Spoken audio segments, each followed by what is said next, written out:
Chers élèves, bonjour. Nous sommes aujourd'hui en expression écrite. Et là, notre leçon d'expression écrite porte sur l'annonce d'une nouvelle. L'annonce d'une nouvelle est donc une leçon destinée aux élèves de la classe de 4e. À la fin de cette leçon, chaque élève serait capable d'annoncer une nouvelle. Et là, pour démarrer, je vous conseille de prendre vos cahiers et bics.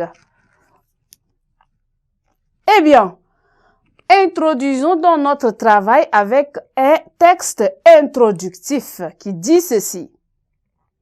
C'était vers 18 heures, la nuit tombait et la pluie menaçait. Or, s'il pleuvait, les routes du quartier Boutal Bagara seraient impraticables. C'est au milieu de ces menaces que la petite Kaltouma, de retour de l'école du soir, chemine vers chez elle inquiète et apeurée. Elle n'a que 12 ans.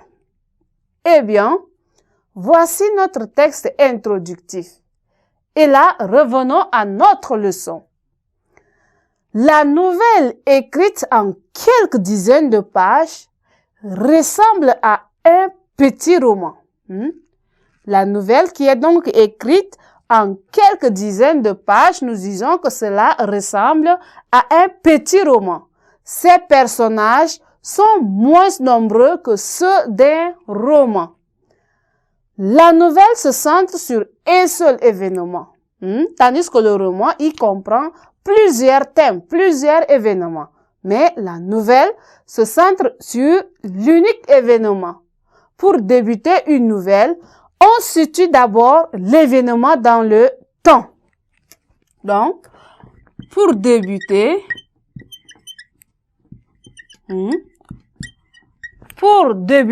une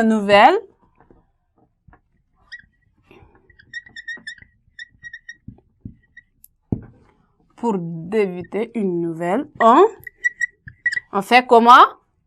On situe d'abord l'événement dans le temps. On situe l'événement dans le temps. Après avoir situé l'événement dans le temps, on situe également l'événement dans l'espace. On situe l'événement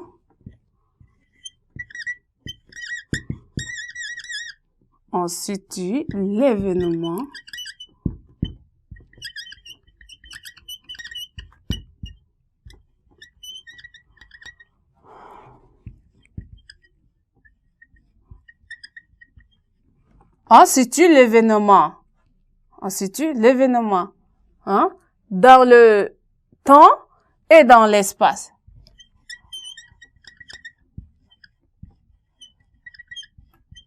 Oui, après avoir situé l'événement dans le temps, on le situe dans l'espace en prenant l'atmosphère de malaise qui prévaut. Ensuite, on introduit le héros dans cette atmosphère. Ensuite, on introduit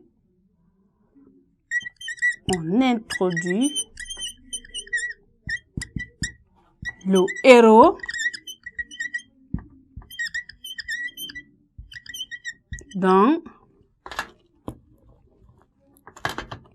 cette atmosphère.